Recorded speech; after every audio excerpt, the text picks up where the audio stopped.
প্রবাসীরা এদেশের নাগরিক, ডুয়েল সিটিজেনশিপ, সাংবিধানিক বলা আছে এদেশে আসতে তাদের ভিসা লাগে না, কিন্তু তারা সব নির্বাচনে দাঁড়াতে পারে।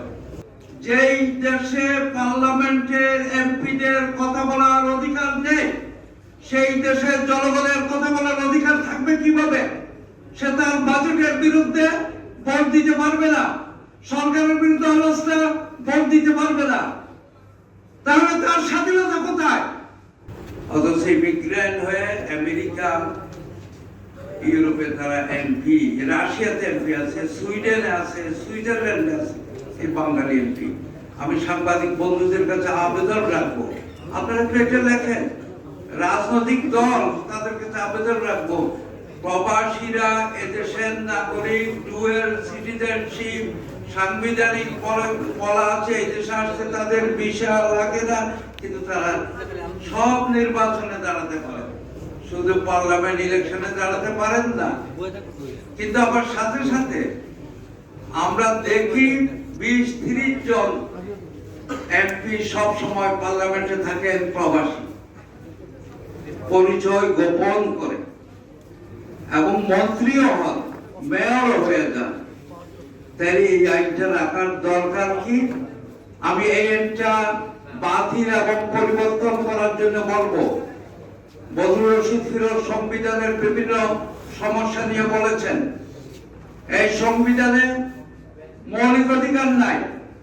70 অনুচ্ছেদে কি আছে? কোন রাজনৈতিক দল সরাসরি বলে না 70 অনুচ্ছেদ বাতিল করো, রাজনৈতিক দলেরা বলে 70 অনুচ্ছেদ সংস্কার করো।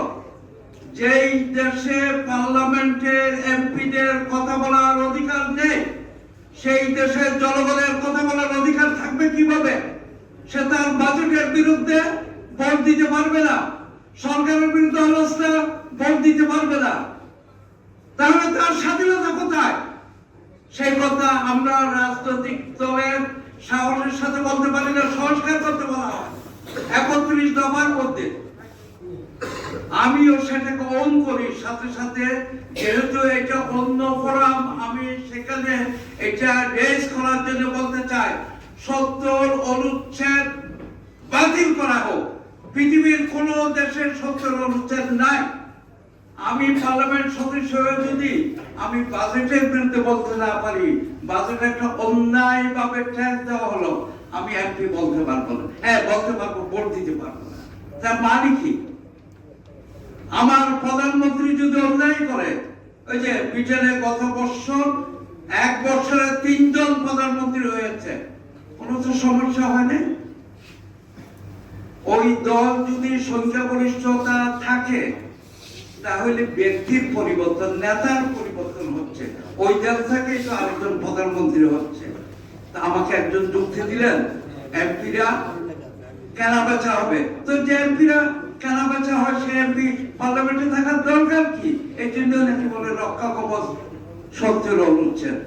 সাথে এই সংবিধানে মুক্তিযুদ্ধের কথা নাই, এই সংবিধানে মুক্তিযোদ্ধাদের কথা নাই। আমরা দীর্ঘদিন যাবত, আমি একজন বীর মুক্তিযোদ্ধা, আমি ইউরোপিয়ান মুক্তিযোদ্ধা সংসদের সেক্রেটারি জেনারেল। আমরা সবসময় বলে আসছি, সংবিধানের মুখবন্ধে প্রিয়াম্বলে মুক্তিযোদ্ধাদের কথা লিখতে হবে, মুক্তিযুদ্ধের কথা লিখতে হবে। সেটাও কোন রাজনৈতিক দল সেটাও বলে না, কারণ সংবিধান মনে হয় সবাই পড়ে নাই। জনগণ এই দেশ স্বাধীন করিয়াছে। আরে 3 লক্ষ মুক্তিযোদ্ধার কথা বলি, শহীদের কথা বলি। এই গত কিছুদিন আগে শেখ মুজিবের নাম অন্তর্ভুক্ত করা হয়েছে জাতির পিতা হিসেবে, কিন্তু মুক্তিযোদ্ধাদের কথা নাই সেখানে। দেশটা যুদ্ধ করলো কে? মুখ্যমন্ত্রী নাই। আমি অনুরোধ করবো, আপনারা সেই কথাটিও সংবিধান সংশোধন যারা পুনর্লিখন সংশোধন করবেন, আমার পরিচয় যদি ওইখানে সংবিধানে না থাকে, সেই সংবিধান থাকার দরকার। কারো কাছে স্বপ্ন পূরণ, কারো আনন্দের উপলক্ষ, আবার কারো জীবন পাল্টে দেওয়ার মুহূর্ত, কখনো জীবন বাঁচাতে সর্বোচ্চ গতিতে উড়ে চলা, কারো আবেগের শেষ মুহূর্ত, আপনজনের শেষ বিদায়ে শামিল হওয়া, এমন সব ইচ্ছে পূরণে সর্বনিম্ন ভাড়ায় দ্রুতগতির বাহন প্রবাসী হেলিকপ্টার। আপনার প্রয়োজনে যোগাযোগ করুন আমাদের হটলাইনে।